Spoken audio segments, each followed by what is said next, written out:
2 Samuel chapter 13. And after this it came to be that Absalom, son of David, had a beautiful sister, whose name was Tamar.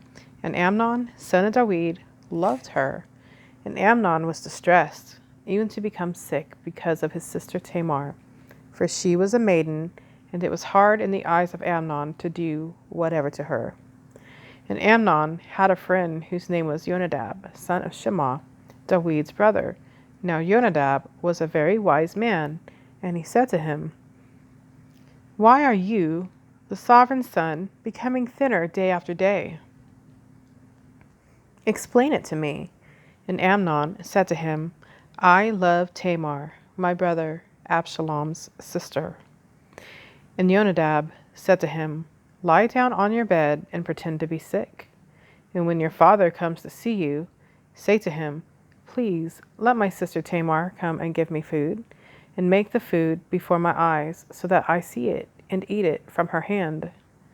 So Amnon lay down and pretended to be sick. And when the sovereign came to see him, Amnon said to the sovereign, "Please let Tamar my sister come and make a couple of cakes for me before my eyes, so that I eat from her hand." And David sent to Tamar to the house, saying, "Please go to the house of your brother Amnon and make food for him." So Tamar went to her brother Amnon's house while he was lying down, and she took dough and kneaded it and made cakes before his eyes and baked the cakes. And she took the pan and turned them out before him, but he refused to eat. And Amnon said, "Make everyone go away from me." And they all went out from him. And Amnon said to Tamar, "Bring the food into the bedroom, that I can eat from your hand."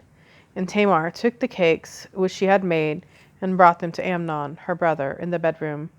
And she brought them to him to eat. And he took hold of her and said to her, "Come, lie with me, my sister."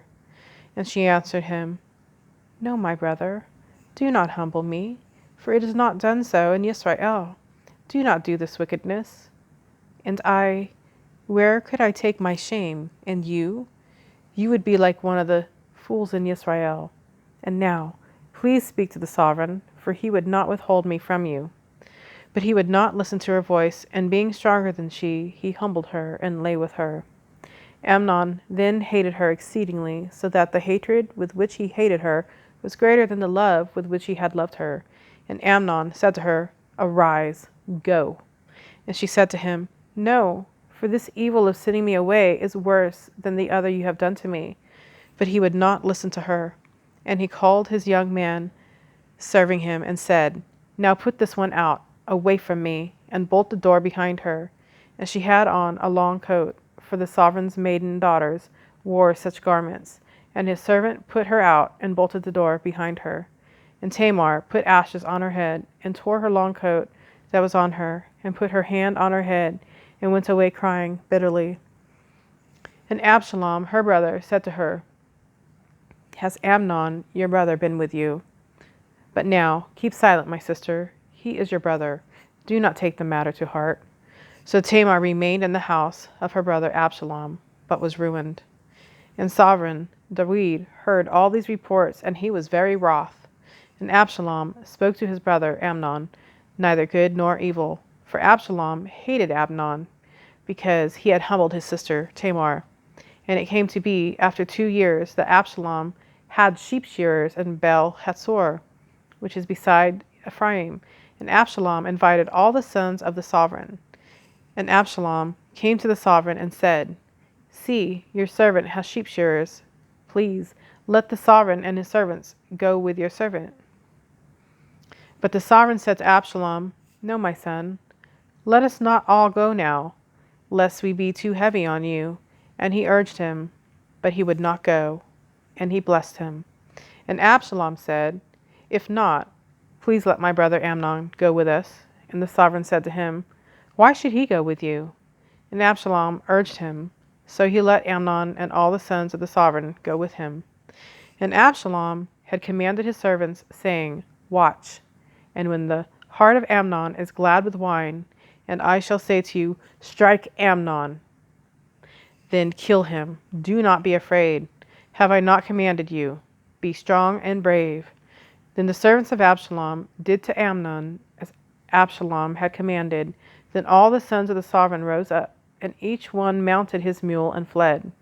And it came to be, while they were on the way, that news came to David, saying, "Absalom has stricken all the sons of the sovereign, and not one of them is left." And the sovereign rose up and tore his garments, and lay on the ground, and all his servants stood by with their garments torn. And Jonadab, son of Shema, David's brother, answered and said, "Do not let my master say, 'They have killed all the young men, the sons of the sovereign,' for only Amnon is dead.